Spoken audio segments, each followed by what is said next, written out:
All right, Sunday, you're very familiar with Bravo finales.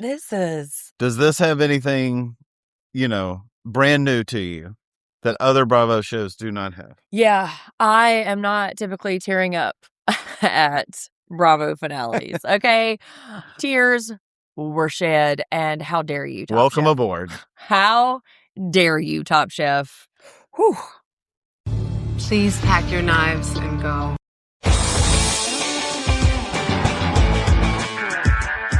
Hello, all, and welcome to But I'll Take a Pinot Grigio, a Top Chef pairing finale edition. We did it. Sunday has made it, and the emotions are raw. We just got done. They're out there. I'm Jeff Brantley, your culinary and hospitality expert here.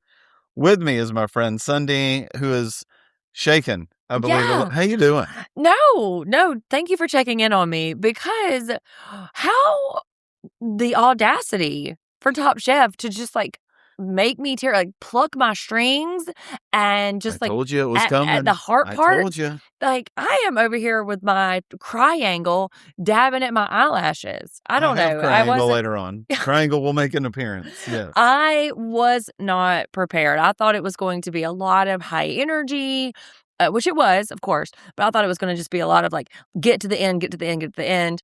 They got me on a couple ones. It's emotional. It really was. Really was. We obviously have a lot to get to. Do you want to get to any show business?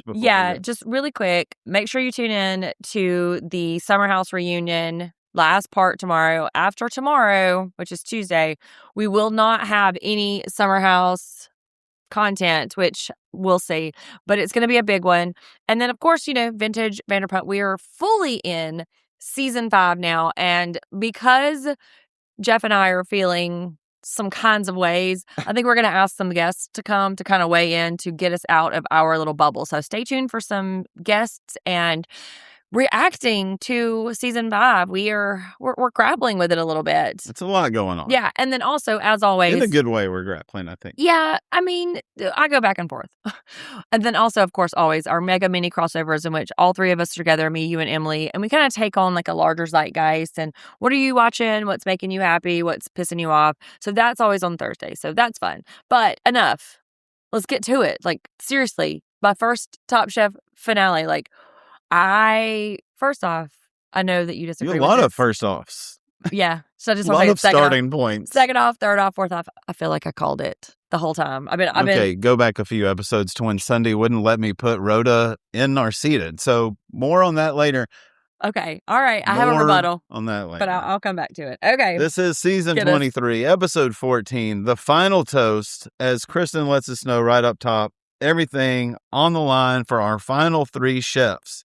We get to it per usual, kind of catching up with each person, what they're here playing for. Sherry, she's got a son gone off to boot camp.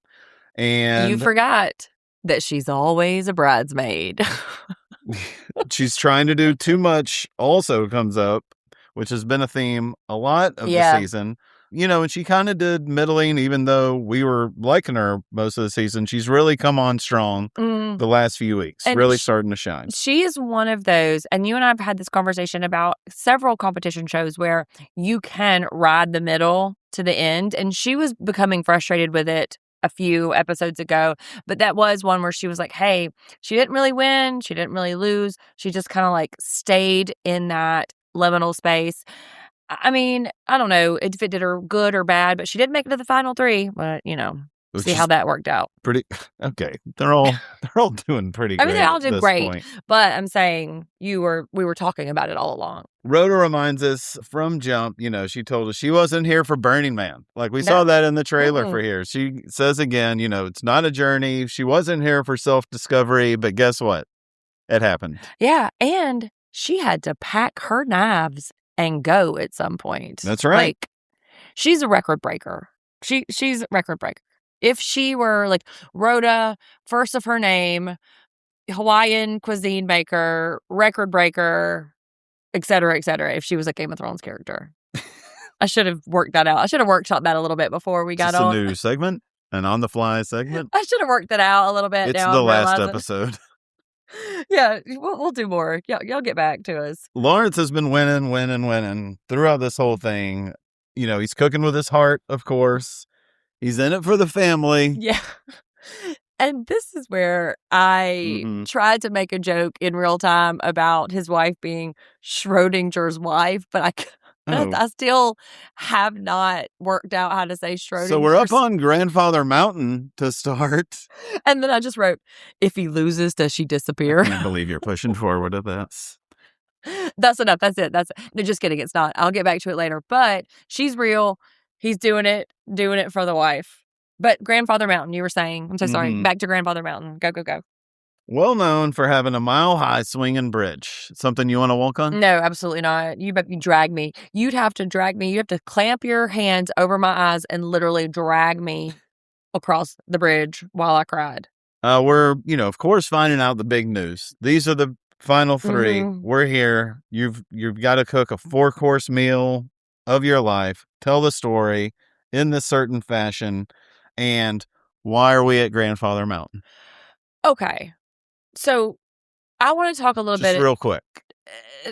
Scenery? Views? Yeah, it's beautiful. I mean, they need to showcase the whole area as part of their deal for getting in this. I think that's unfortunately the quick and boring answer. If we were to talk about it from production standpoint, right? Because we kind of had this conversation. It does seem laborious. They drove 2.5 hours. Right. And then they also, you haven't quite got to it, but they trucked in these famous folks to have conversations with their top 3. So not only did they get all of the stars. And I watched some behind the scenes on Kristen's Instagram. They had to get up at 3:00 in the morning. They had to wear special shoes. They had to all of this for them to have very little interaction at this point with Grandfather Mountain. And so it was beautiful, and I am happy to know Grandfather Mountain, but did it move the story along? What was its functional? We sat around and got to talk. Okay, well, yes. We'll just keep bringing it up through this. So they talk, each course must be a toast to someone special in their lives. They're going to have some help. And we get Joe Flam from Chicago, one of the ones that came back from Last Chance Kitchen, just like Kristen did. Oh, good. And like Rhoda. Well, like she's hoping to. Oh, sure. So spoiler alert. Sorry, everyone. Also from Chicago, originally, professionally, Stephanie Izzard, kind of a little more all over the place now. Any relation to Eddie Izzard? I think one less Z. Oh, also. I don't know. Thank you very much. Plus, I think one of them's an Izzard. I don't know. Yeah, we'll get back to you. Also, Sarah Bradley, who I've been recommending to you throughout the season. Sarah Bradley. Chef of Freight House in Paducah. Awesome spot. She is amazing. And they're going to be here to guide them. Each of them get kind of assigned to a certain person. They're also going to get a sous chef. This, really quick though, this assignment of these like really big names is really mentors. Important. Yeah, the mentors. It almost feels like a challenge in itself, like a mini challenge. Yes, I realize that they are available to help them. But in this moment, deciding what to talk to them about, how to interact with them, what knowledge of theirs to access feels like incredible pressure. And you're at this incredible altitude. I don't know. I understand the mentoring of it all. I think week 1, it is going to be that. But at this point, you've been so in your own thing. You have been pushed. You have given food to amazing chefs from around the world. You're here to cook your heart out, and you've got to act like you're on top of the world or a mountain. And here we go. So it's maybe a net talking positive. To some of these people, it's also expected. This kind of thing does come up. You're going to interact with these chefs. You're in the final. I mean, this is it. So you are going to see some big names. Maybe I'm revealing my own neuroses here. No, I mean, it's a big thing, but it's nothing to get in their head. But it's a net positive, you feel like. But these people need to talk it out with someone. Okay. They're the only 3 people left. I feel. So who better than somebody who's experienced and has been on the show and has been very competitive, like all these 3 people have. At this very practical space, in this very practical moment. And I don't, because they sit around and talk with them on the rocks for a little while, and then they just get in the car to drive and where they're going to, talk with them for a little while. Schlep it back to town, as one does. Sure. But like I said, they also get a sous chef. Sherry gets Anthony, Rhoda with Seeger, Lawrence with Jonathan, brother. Yeah, though there's a lot of Hulk Hogan. You I don't think have to talk the Jonathan. whole. They just say brother a lot like that. Listen, It's been happening all year, by the right, way. and I think I mentioned it in a few episodes ago about the Hulk Hogan. It is not him saying the word brother. It is the intonation and the yeah, let's get it, brother. No one's saying you're wrong. I mean, I just feel like Why red are you flag. making a case? Red flag. Okay. Okay, just red flag. But also to R.I.P. Hulk Hogan. Sure. Isn't he dead? Yes. Okay. Anyway, we're back. Very mixed stance on this, by the way. You're right. I have mixed feelings. We also find out what we're actually doing for the challenge. It is Old Home Week, too. We've got 5 hours to prep and cook one day. Then we're taking a break. Like I told you, you get a whole second day, 2 more hours to prep and cook. And of course, we got to go over our prizes. Sunday has a question. Of course. $2,000 per chef or total? Yes, per chef. Per chef? Yes. Wow. That's a lot of money. It is. This I've been telling you, they're not messing around. Right. This is it. This Fair is the enough. dinner of a lifetime. Wow. Here we go. Okay. Yeah, that It's feels no like more like, here's $35. Good luck. Yeah. This is like a lot they have. And almost, now that you mention it, somebody even said, oh, I don't want to buy too much to overwhelm my senses. That could be a blessing and a curse. So you're right. And they've got a, like, this is for 10 people, like it's not a surprise 40 and not surprise 250. It is for 10 or 12 folks. Let me concentrate on that. Sorry, adjacent Please. question. What is a champagne vinegar? Does it bubble? No. I have some over here. You can try it out.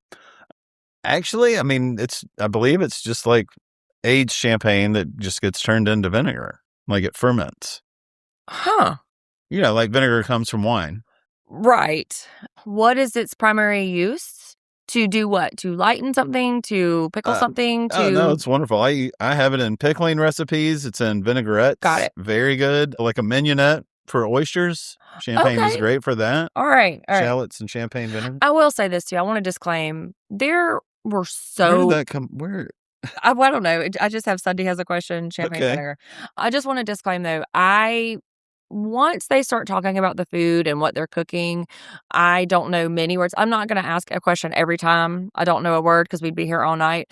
But I just need you to know I don't know any of these things that they're cooking or buying or tasting or eating. So, but that's okay. Yes.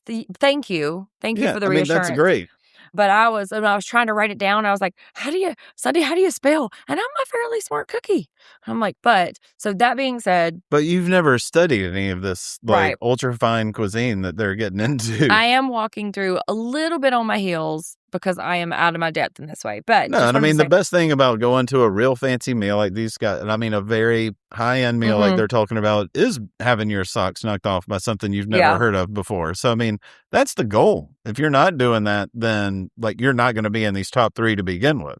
So they should be showing all these judges are seeing things they've never seen before also. All right. That makes me feel better. Yeah. I do appreciate that then because I'm just feeling like, what is Ellie Mae doing? I've just been out here eating corn pone and friggin'. She doesn't do that, by the way. That's just made up. Stephanie and Lawrence talking. He's talking about how he understands community and food and he's wanting to do as many courses, and each course, of course, he loves, making as many courses. Joe and Rhoda, like I said, both did Last Chance Kitchen. Yeah. He's trying to get her to remain loose, and she's talking about the best thing she did was cooking from the heart, loosely getting from the Filipino roots she's got, and right away going no dessert. So all savory courses for her. This comes up a lot. This isn't a shocking thing. No, I mean, in final history. In the universe. This isn't brand new. So I'm not going to say always one that does it, but it has happened a lot of times. She does seem preoccupied by it because when you said it comes up a lot, I thought you meant in this episode. Everyone else is preoccupied by it. She's great with it. Right. She doesn't waver. People are like, oh, no dessert, no dessert, no dessert, no dessert. The only way it would be weird and worry me if she was like, God, everybody is talking about it. Maybe I should. But she's like, I'm doing short rib. That's not her girl. Yeah, that's not her girl. She is really forward. Here we go. Get out of my way. I will not stop. She's doing it. Sarah and Sherry, I love this combo. Both women that have come up in New York City restaurants. Sarah with this Kentucky background, Sherry with obviously her South American Brazilian influence, which she mentions. What a great duo. Is all I'm gonna Yes, say. and I appreciated Sarah giving the practical advice, right? Like, yes, we can talk philosophy all you want, we can talk this and that, but give me the here you go. Do not do that. You're wanting them to choose something. Don't do it. Yeah, it's about the duo. Just do one strong thing. That is very applicable. She's not just practical in a sense of food in general and plating, but like in the world of Top Chef, she has a very great way of looking at it. Yeah. She is not one of those people, every year there's half the people I'm like, have you watched the show at all?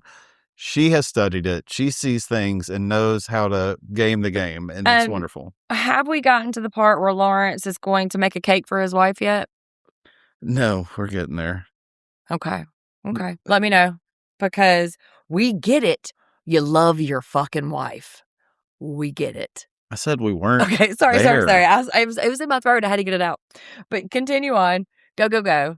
The sous and the chefs meet up. We've got 3 different vans. We got one for each of them. They're doing their menu planning, getting to the Whole Foods with $2,000. Yeah. And we're getting a little bit. Rhoda, sweet potato, and uni. Lawrence talking about his mother, who owned a bakery for 22 years and handed him the key. Now, this is brand new to cooking Lawrence, we thought a few weeks ago. Turns out he came up in the world of food his entire life. Lawrence, much like our friend Tom Schwartz on Vanderpump Rules, stay with me, is giving a real, all shucks, I'm new here. What is this world I'm doing? And now this is twice that but one's capable. Right. But I'm saying I feel deceived by him. Is anyone giving Tom Schwartz keys to their business? I mean, maybe his triplet. No. I'm asking you. No, nobody's giving him. Okay, well, I think the comparison's end wherever you thought they started. Well, what I'm saying is Lawrence is presenting one way, and this is the second week in a row. That's why I'm saying that I have learned something that is like, hey, dude, Who are you? I thought you were like this newbie. No, you've been on many. His middle name's Michelin, by the way. That's not true. No, it's not. After Whole Foods, we get over to do some important stuff over at the G Mart too. We start hearing a few of the dishes. Sherry's talking about how, she's going to start moving things, bringing in Le Cirque. And I'm like, I see you, Sherry. You're going to start doing a toast to these restaurants you came up in. Fantastic. And this is where she sort of mentions the Carolina Reaper, right? Mm-hmm. Yeah. And I'm like, oh, she's bold, because they're in Carolina. And yes, let's do a nod to it. And I'm like, okay. Also, so we end up right down to Peppervine, where they're going to be cooking and presenting all this in Charlotte, which is 2.5 hours from Grandfather Mountain. They've been in the car all day. Other than this, for the rest of the episode, maybe sure there's some sweet potatoes all over the world. So I'm not saying that's a Carolina thing. That's it. Yeah. You do not know this. This show could be any town, USA. There was a passing comment about how one of Sherry's dishes is reading Southern a little. And that didn't say Carolina. That's Sarah, who comes from the South. Right. She enjoys the frog leg she's eating because it reminds her of the South, not North or South Carolina. Which is interesting because, we established last week, or maybe it was the week before last, that there are rules to every challenge. Yeah. It would be interesting for us to look. So Carolina. Well, they did not say, when they're on top of the mountain, they did not say showcase the area we're in. Right. They said you. But to showcase you and the things you want to then raise why up. are we schlepping it to the top of this goddamn mountain? Well, we got to but I'm more like, I would like to see I wish Carolina had been showcased a little more in this finale. I would also like to issue a correction. Mm-hmm. Last week, when I heard progressive dinner. We've already done it. We've done this. Okay. Please. Because Jeff informed me. We did this. I know. I'm just saying I was wrong. Everybody listen. This is it's a rarity. I was wrong. Rhoda gonna give her second course to her mom. She be shit talking. I love it. I love it. This is where you get introduced to banana ketchup, her third course. What is banana ketchup? What do you, I don't like answering questions with questions, but what do you think it is? I can't, well, I don't know. I can't get my brain around it. It's ketchup with banana substituted for tomato. So, Like banana puree? banana, sugar, spices, Vinegar? vinegar. That's right. So is it sweet? No, not really. I served it as like a dipping sauce with fries, which is funny that XO comes up because I love doing an XO mayo and banana ketchup with fries together. You're Pretty going to have amazing. to introduce me to banana ketchup. This is quite literally the very first time I've ever heard these two words put together. And this is like, my mind is just It's like, wonderful. okay. I All love right. it. I mean, I take your Yeah. word for it. So I need it. Rhoda has a little heart attack with her pressure cooker. Pressure cookers are always a little frightening in the finale, I feel like. People are getting things ready, taking it very serious. You know, there's not a lot of grab-assing going around. Rhoda and Lawrence are having big family memories, whereas Sherry, we're coming into the second course of Anthos. Third is per se. So like you're seeing French, you're seeing Greek, you're seeing modern American, like when she's touching on all these places with the restaurants, and I'm liking it so It's far. about here where I made a note to myself. Is Rhoda getting the winner's edit? Because the way that she's talking about, she's saying such nice things, and it feels like they are kind of, pointing us in a direction. I kind of thought Sherry at the same time. We didn't mention this, but I think Sherry is getting it because she's separating herself from the pack. They're talking family. She's talking restaurants. They're honing in on certain family members. She's going to the next place she worked. It's honoring. I mean, these aren't just places that are big to Sherry. These are big time. I mean, Le Cirque is a legendary for, 6-7 decades. Even I've heard that. Per se has been, big Thomas Keller place. Anthos is another Michelin. Poor old Lawrence. Michelin star place, I think. Poor old Lawrence is just like, I love my wife. Lawrence talking about his wife a lot. I got here. Fourth is when Sherry is not doing a restaurant. She is doing a little family memory, going back to her mom's kitchen specifically. So keeping it in the kitchens that she knows. And Rhoda, like we said, sticking to it with the savory. Sticking it. She is sticking it, though. She is. She will stick it. The landing every time. But with her savory fourth course in honor of her dad, who we've seen her bring up a few times, even in LCK and, all throughout this. Yeah. I love getting to see the chefs prepping for him so seriously. These people that have made it so far in the competition, they get taken out, but they got to come back in. They're great sports about it. Maybe not all Bravo shows. This would be the case, if cast members are taken out and they're just going to get thrown back in and go, hey, help everybody else. You think that's my two closest analogs, Project Runway and Drag Race, also do this. They also give the Project Runway folks an assistant, and Drag Race too. And I think maybe, I've been thinking a lot about this. I'm thinking maybe because these shows are so creativity and artistically based, that's why they kind of follow the same trajectory, and there's like a formula in which, okay, we acknowledge your artistry, we acknowledge that you're better, like, hey, happy to help. Because Project Runway and Drag Race, they're always like, oh my god, I'm so happy to help.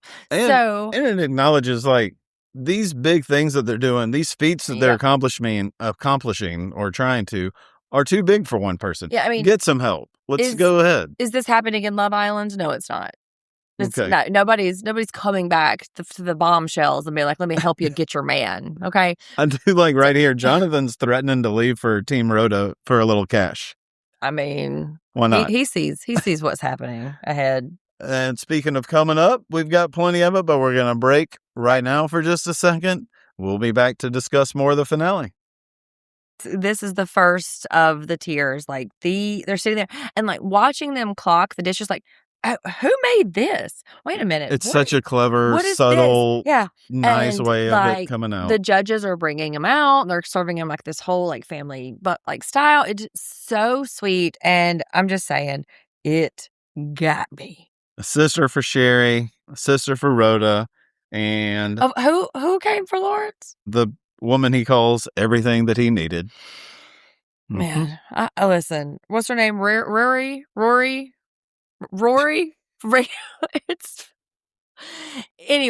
She's under a lot of pressure. Okay, like I think you were putting more on it than they are. I love the they get to it. Family means home. Family means safety. Tears Tears. all over. I had them. They don't have the triangles as tough down as like our I do. housewives or our other Bravo folks. They just have like loose cloth napkins that they're dabbing with. I had me a triangle. It was happening. You did. I'm saying our folks. Like even Gail doesn't have the triangle down Let me like tell our you other folks do. what really got me though. Yeah. Okay.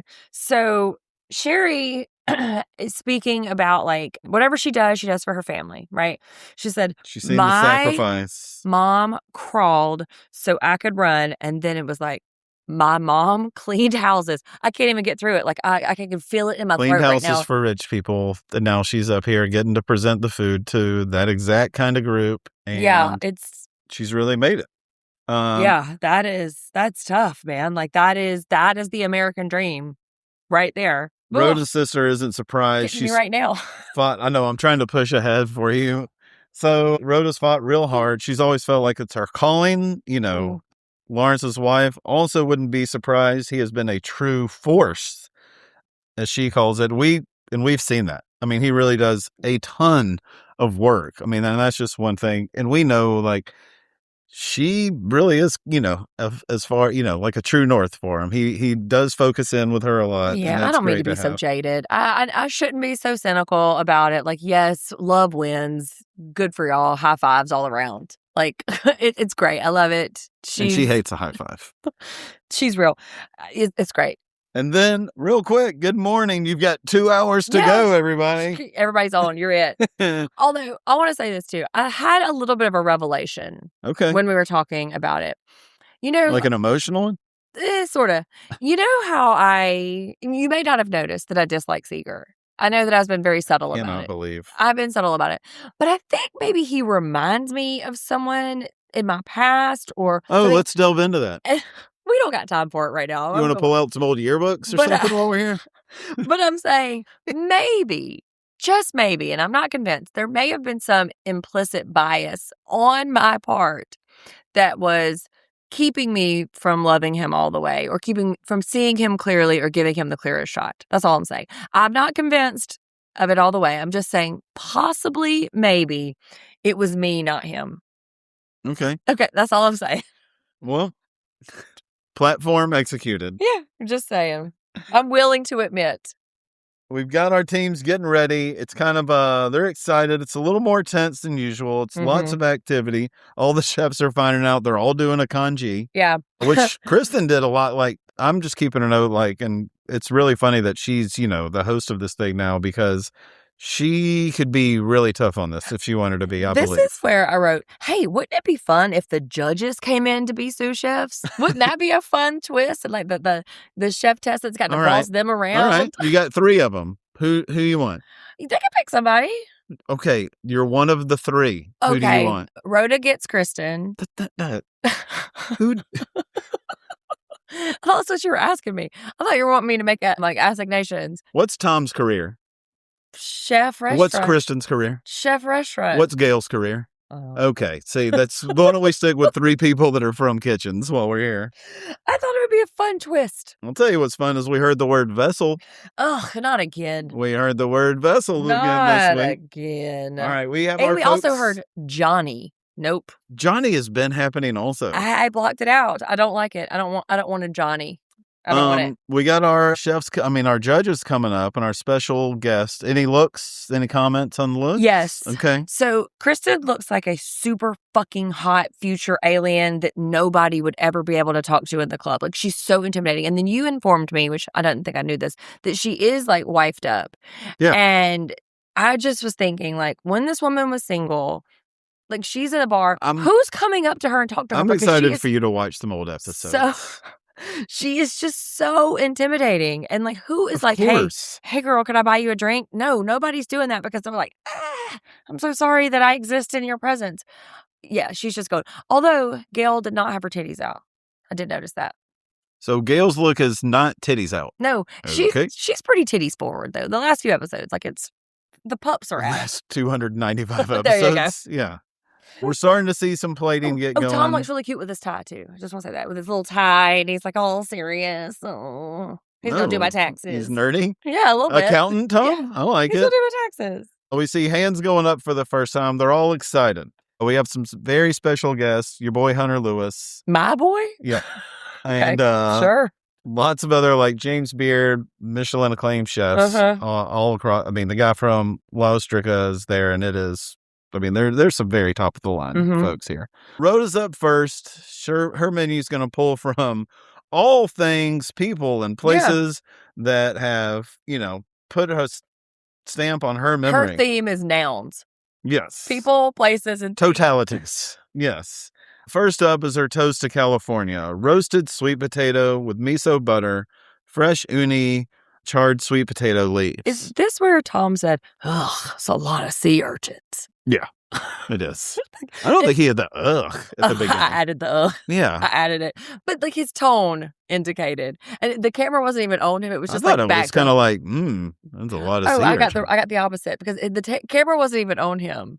It was just background. Well, male. I think that's where you put the disgusted part on it. I've never even met a man, Jeff. Okay. This has come up before. Sherry is pulling from past experiences, moments, and places that shaped her. So pretty broad. Yeah. But her first is a toast to Le Cirque, which was her first kitchen job, which is kind of unreal. Her moqueca with frog legs, langoustines, chayote, zucchini, and shiitake mushrooms. Nope. Don't know any of those words. Sure, you don't know the words frog legs? I know those words. Okay. Sure. Zucchini? Not in this context. Mushrooms. Sure, I'll take it.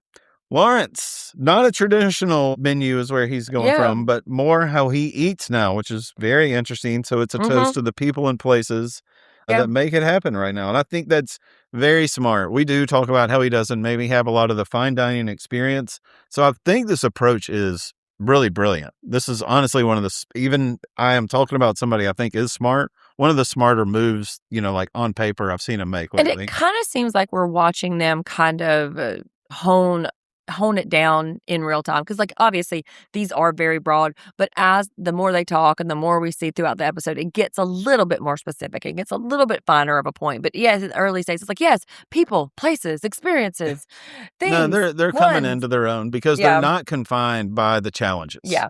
There is no like, make sure it's on a piece of wood. Make sure it comes from this thing. Like, it's whatever you want to do. His first course, pork and century egg. That's a cured egg. Like, it's usually done over a long period of time. I bet he brought this from like the kind else. you can buy in the gas station that's in the pink liquid? It's not like No, that. not at all. Got it. It's grayer, really. Ugh. With congee and the yu tao, which is a fried dough stick. Okay. After one, by far, it seems to be Rhoda. Okay. So I have a question here because there's a lot of talk about abalone. Abalone is a shellfish. Second course. Okay. Or we're not there yet then? No. Okay. All right. Keep going because I'm going to come back because I need to dig into it because I'm question mark just floating over my head. In the second course, we see him getting ready, real quiet in the kitchen at this point. Mm-hmm. Fairly serious vibe. Like I said, we got another congee coming. Porridge. We have some great looking plates. Mm-hmm. Rhoda, toast to her mom. Yes. A love, from not feeling well. This is your abalone. So abalone is a shellfish? Yeah, like a seafood. It's kind of like a snail. And it has a liver? No, it's mixed with a liver sauce. Oh, yeah. Okay. So that was the component. I believe they're mixing liver. They're into the mousse. They're mixing abalone and liver. Got it. Into Okay. The mousse. So, because I was like, what liver? Are right. they? Yeah. Because, so I got there's abalone in two different components on this dish. Okay. Fair. That was my Sunday has a question there. Okay. The got lugao, which is kind of a Filipino comfort food porridge of sorts. No porridge and I for Sunday. I love a dish, that comes from when you weren't feeling well as a kid. That's an awesome little touch right there. What did your parents make you when you weren't feeling good as a kid? Honestly, I don't have one. Oh, like grilled cheese and tomato, the classic. Yeah. Nolan's was cinnamon toast, in which I took white bread and put chunks of butter and took some cinnamon on there. I know that one. And Also, put it in the oven, and she ate the shit out of it. Jell-O that wasn't quite set. I remember that for a little while. Yeah. I think that's you specific, but yeah, I like it. There we go. I like it. Rice. Depression era parents. That's what you get. Yeah, that's right. We both of us have the silent generation. Yeah, rice. My mom loved rice. She's like, eat this rice. My dad was big on that. Yeah. Sherry doing a toast to Anthos. Like I said, this Greek 2-star Michelin restaurant, big place, doing potato dumplings with pig ear broth, matsutake, and pickled hanchameji mushrooms. This one seems to fall a little flat for some folks. It doesn't look anything like I imagined it. Very little broth. The dumplings seem to go over very well, though. Lawrence doing your absolute favorite, his take on dim sum. We get it. You love your wife and you love fucking dim sum. It's a gathering point for all, though. All generations can come together over the dim sum. Lawrence loves that. We got a daikon cake, lobster sticky rice, scallop and shrimp roll with fresh yuzu skin. Like, this looks so clean. This is like 3 complete dishes on this one plate. It looks wonderful. To that end, Sunday has a question. And this is a question that Sunday should have asked episode 1. Okay. When do they photograph them? And do they do a separate plate to photograph while they send them out? They almost always will have an extra one to do that. Okay. But much like Lawrence's last week he had the family style plate. They said he only had 3, but then he served 2. So I'm guessing they just reserved that one just for the plate. So there's a couple other factors that go into that. Totally should have asked that question. No, I think it changes a lot. I think it depends on exactly what they're doing. Ooh, especially when they were doing these really tight service where they had to come out and they had to talk to them, talk to the folks about them and this. So it seems like that eats into time, and how do they factor in? It's like a whole thing. I think they can do it later sometimes too. Like later on in the episode, we'll see an ice cream that didn't make it, right? Yeah. Sometimes that will happen, but then in the one that's photographed, it's this lovely, scoop of ice cream on top, like how it was supposed to look. Right. Not so in this one. So we get another temperature comment. That's one on each. The Sherry this time. Yeah. Rhoda and Lawrence both go very well. I'm saying it's still advantage Rhoda. Why is Rhoda saying, I can't believe I'm making this on Top Chef? Is it too sort of homey? Yeah, it's something she loves to make. Okay. It's probably something she's very comfortable with. It's probably something she's done a lot. Usually when it's doing that, it's like something you make for your buddies in the kitchen. Got it. And this is where they really start to put a fine point on the theme of it. She's having fun. Yeah. Is also what she's saying. This is something I just like making. Everyone's seeming pretty happy right now, and that is great. Here comes the third. Rhoda's got her toast to her first food memories. Mm-hmm. What's your first food memories? It is bacon.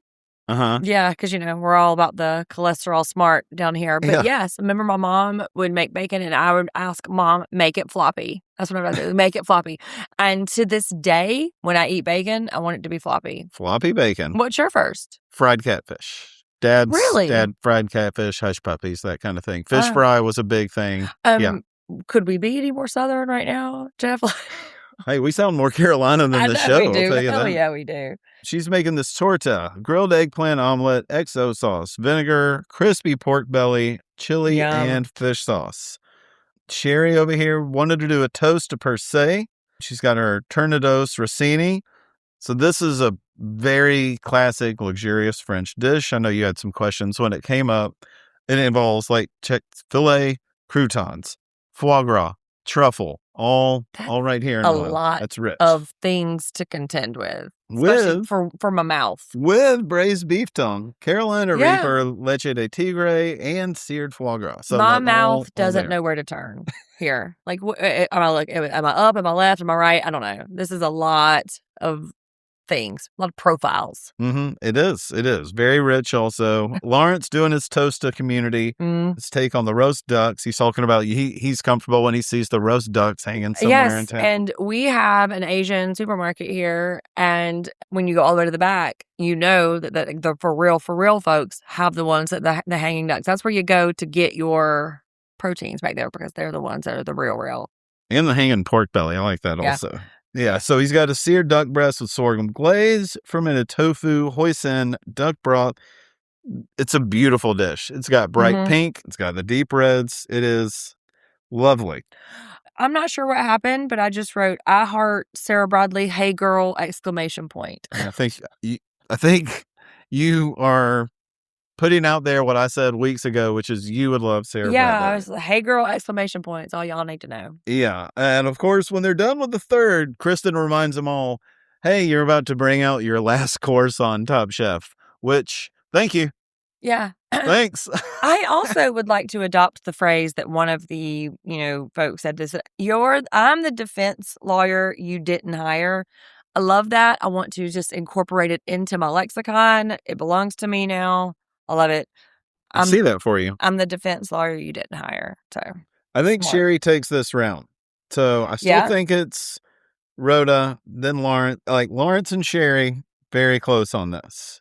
Very close. I will say that it is, I think I may disagree with you because I believe that it is the kiss of death when a chef says, oh, I really hope the flavor is going to carry it.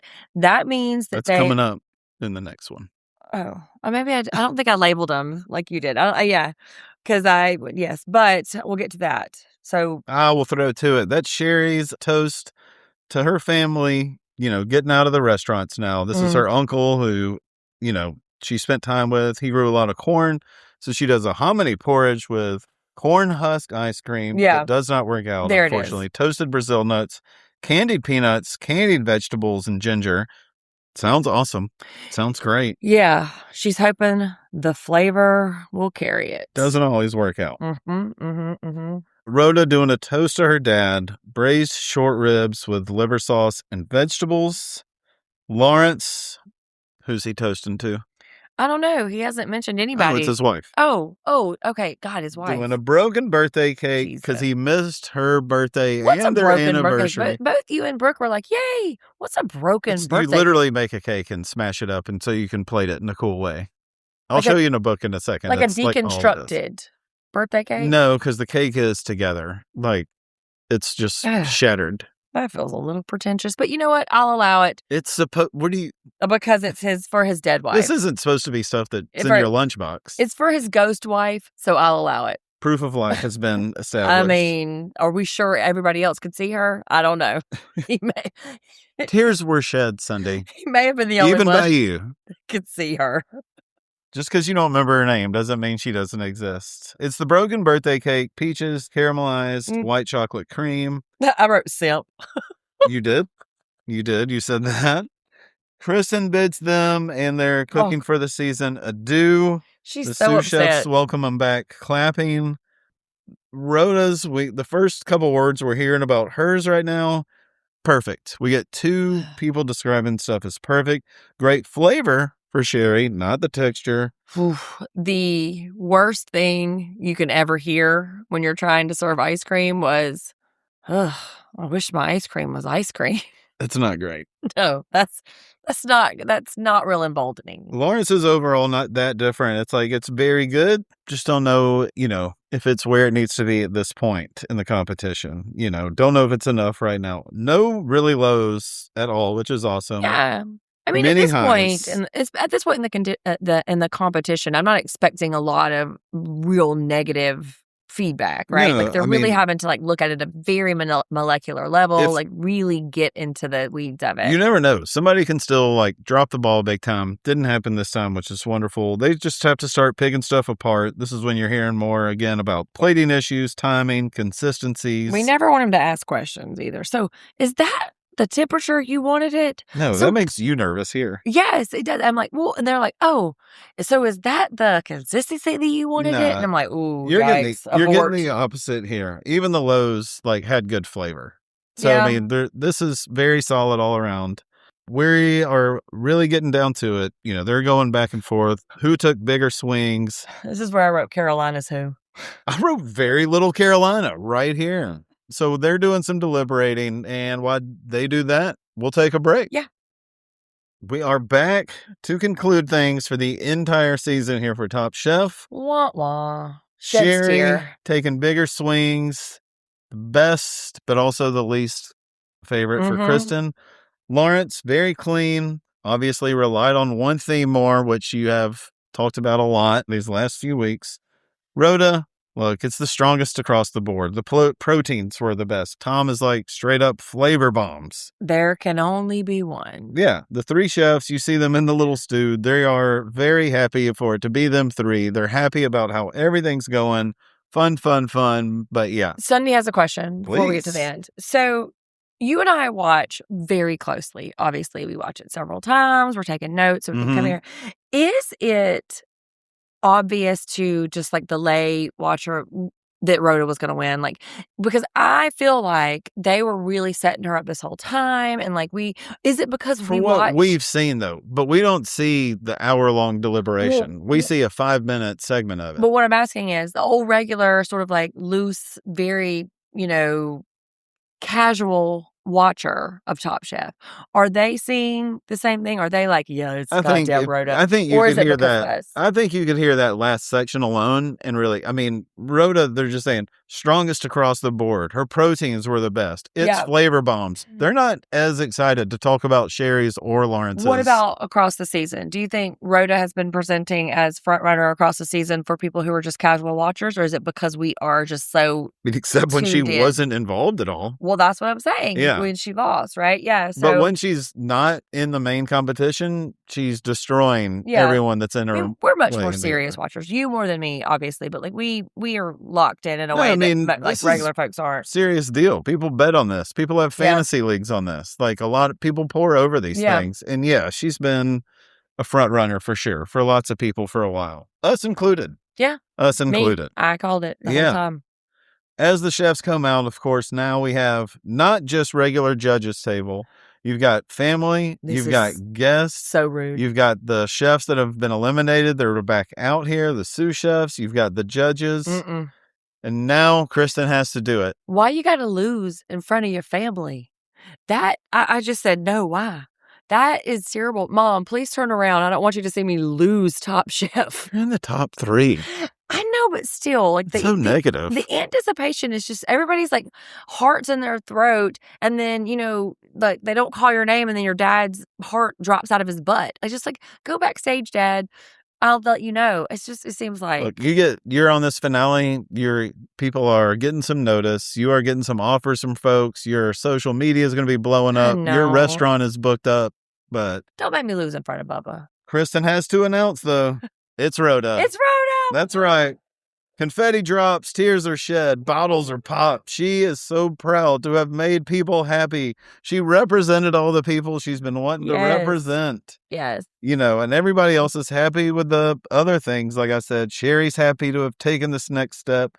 Lawrence is happy that his wife is there. Yes. He's also happy about his wife. His wife is there. His wife is there. He represented his wife. But not to take away from Lawrence's wife, but I would like to say Sherry's it was really important to her for her to represent all of these different like sections of her identity. And I think she did a really all women. Right. But I think she did a really good job of like showing up for every one of those intersectionalities. Like, New York and Brazil and moms and sisters and, Hispanic women. Like, I think she can be really proud. I'm not knocking Lawrence in any way, but I feel like even though she didn't win, Sherry has something to be really, really proud of. And, also, there's nothing really to sweat. Let's say she gets that ice cream on that dish perfectly. I mean, really, she doesn't win. Isn't she the most accomplished of these 3, like with the where she's worked and her particular career trajectory? Yes. Yeah. So, I mean, she's represented very well and she did the job. Absolutely. All of them have had a wonderful season. I mean, they really have all accomplished a ton. You have made it through your first one. Yeah, I have really come a long way from my very first, like, watching with one eye shut, the other one's rolling, thinking that all of these are these pretentious motherfuckers who I can't even deal. Like, no, I really, really enjoyed this. And I find they're real people. And they did not present that way to me at first. I think it was week 2 or 3 when me talking about story on a plate and how they translate things and they talk about themselves to you. I think there was a little bit of that you held on to. Yeah. And some of the people we got to talk to, Jen, we miss you. Oh, no. Chef Jim, some RIP. other folks involved with the show, more directly than we are, that You're definitely right, though. kept you going. The story on the plate situation, it gave it a context. It gave it a narrative for me. Like, as a writer, as a professor, like that put it in a perspective in which I was like, oh, okay, I see what these folks are doing. And that really gave it a very different way for me to watch it. So, and also too, like I have a giant crush on Rhoda. Like I just want to pop to Hawaii and be like, yeah, girl, cook me something. Yeah, you should. Yeah. That's. Well, next time we go to Hawaii. That's your move? Yeah, that's my move. You may want to work. Yeah, I'll no, write that it one needs down. work? Yeah. Oh, dang. Oh, I thought No that was wonder it. you're afraid to talk to Kristen.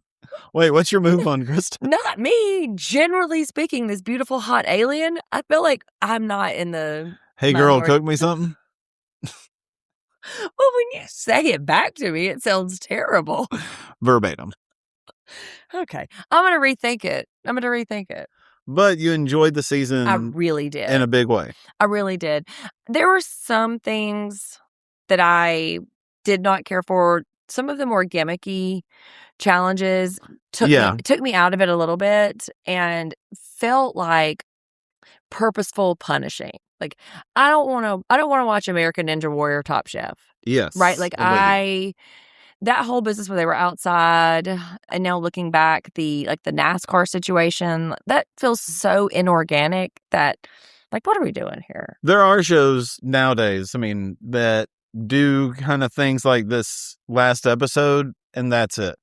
Yeah. There are a couple that do that, but I think Top Chef has always done a very good job of not being too gimmicky. Yeah. And not being too serious. They really, I think, toe the line. And it's only 14 episodes. It ends, by the end of it, you feel like it goes by quick. Really. And like, no matter how academic Top Chef has cemented themselves to be, they still have to compete, right? They are on Bravo, which we were talking about this earlier. Like, there's a wild world that Top Chef exists in a world that also Vanderpump Rules does and existed before. Yeah. Vanderpump Rules. And so if you wanted to really make an org chart, that Top Chef is like Vanderpump Rules, like great uncle. Yeah. Or something. Can we get like a photo of a 2015 Bravo Christmas party where like Tom and Jax are both like Tom and our Toms are both at the same thing? It's a wild world to think that these two situations exist because I come from a background of where they're scratching each other's eyes out. They're lying. There's, there's impregnated strippers. There are, drunk DJs. People are being dragged around by their hair. That's right. With bullhorns. You're a dumb hoe. And then, Top Chef reads almost like quaint. Well, and I think there's where some of your doubts came in. Yeah, maybe.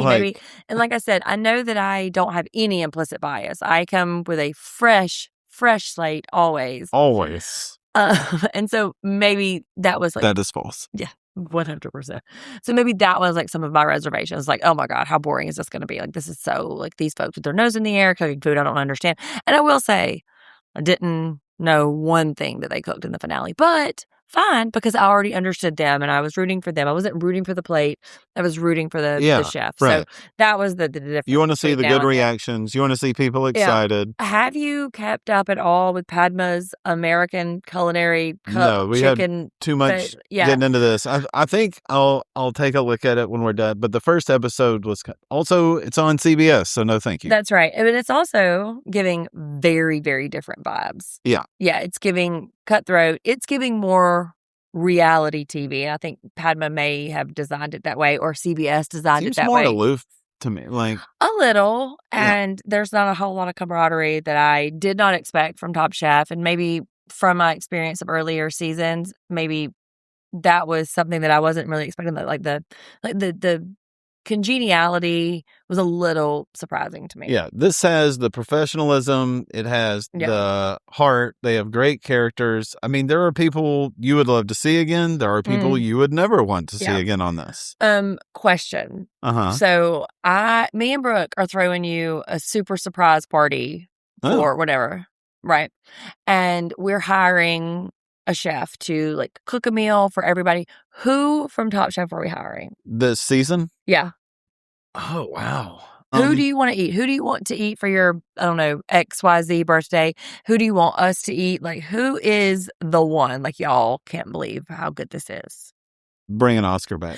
Oh my God, that was my pick. Yeah. Yeah. They do a fan favorite. They used to, at least, do a fan favorite. That was a big thing. I believe they stopped, but we could get into that right now. Like, is it hands down that's Oscar? Well, yeah. And then since you picked him. Until the last few weeks, and now it's Rhoda?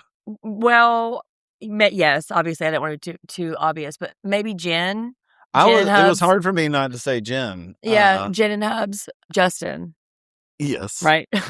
I think she straddled a line that if I were to be a professionally chef, that was the way I would cook. I would cook in this way that is like really highbrow, but also too the things my grandmother taught. Like I really liked how she pulled in a lot of things. Jen and Oscar both have Midwest and Southern as a combo, and it's reverse. Oscar was in Chicago first, now cooking in Carolina.